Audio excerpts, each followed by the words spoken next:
Hi, guys. Hello. Hello.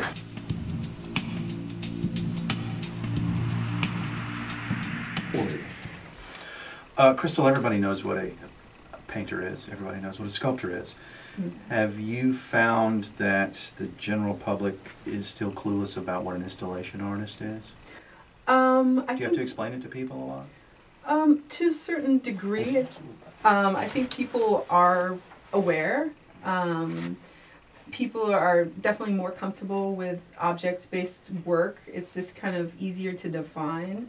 But I think people are really excited about being able to walk into a space and be able to experience the work, not just as something that you're looking at, but actually being a part of it because you've walked into it. And I think that's really exciting for people as an overall kind of sensation or, sensory kind of experience. And that's really what motivates me is animating the space and making it really active and feel alive and not so stagnant or kind of stationary. Right, because installation is something that is unique every time out because it depends on the space. Yes. Now, when you kind of make contact with a curator or a gallery, or you have to kind of negotiate that, right? You have to Definitely see the space, see what's required of it. Are curators kind of open to that? Some are, some aren't. It's definitely one of the most difficult types of work to show, just because oftentimes the artist is involved with the installation, and sometimes the installation process is very laborious or time involved, and often gallery spaces just don't have that kind of access or time. So there is an amount of work that goes into creating the elements of the piece that happens in the studio, outside the gallery space. But then, ideally, when you're in the space, there is an amount of freedom of time where you can actually be tailoring the work to the space and really comprehending how that piece is going to work best, in the space too. So interestingly enough, like when she did the piece in the gallery, unlike a painter who just drops the painting off at the gallery and walks away, she was pulling all-nighters and, really installing the space.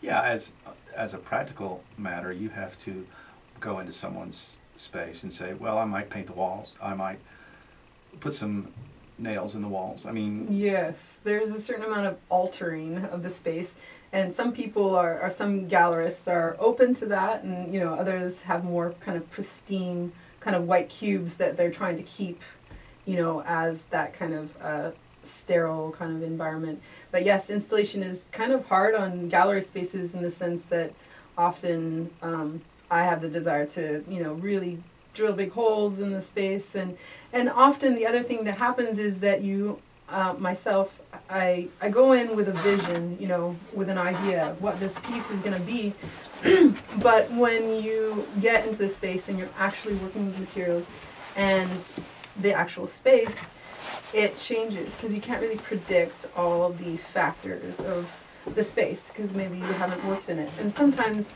if you have the opportunity to kind of test run something, and that makes it a lot easier. But often there's a short period of time in a space that I haven't, been in before. So there is, it's kind of like a game where you're kind of navigating, this, your vision of what you imagined this work to be, and then the reality of the facts of what is, the actual material limitations of the space. Right, you have to work with the curators or the gallery Yes. owners to a degree that other artists Yes. don't, because if I'm a painter, I deliver to you the finished product and see you later. Yes. You're hanging out in the space. Yeah, in some ways it's... You're sleeping in there and eating lunch and whatever. Definitely, yeah. Yeah, and in that way it's very fresh and exciting. I do both two-dimensional work and three-dimensional work, and often the sculpture or the 3D work is it's very process-oriented, and the drawing is very fresh and immediate. And I feel like installation is kind of like drawing in a way because it has that freshness, and the potential to, you know, just become, like, it's coming into its own. It's like you have Mhm. the zygote, kind of a zygote of an idea, and then you actually see it kind of come to fruition. And it's you got to work on your toes, you know, because it's kind of do or die, you know. Right. And so Well, it make was it work. interesting to watch you because you were one piece of, I mean, like one piece came together like that, the latter piece. And then the rest of it, she kept kind of struggling and coming back to, so that was kind of, Yes, it was a process. I think I did 7 different installations with these mylar drawings. Call them vapor drawings, and they're these kind of organic line drawings, ink line drawings on mylar scrolls, which is a thin plastic film. So you have this transparency.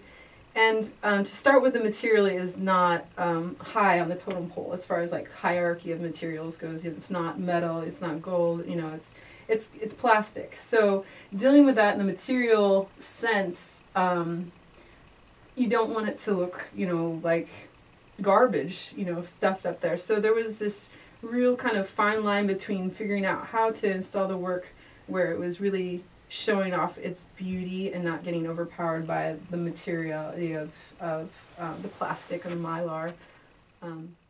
Crystal, thanks for your time. I Thank you. really appreciate it.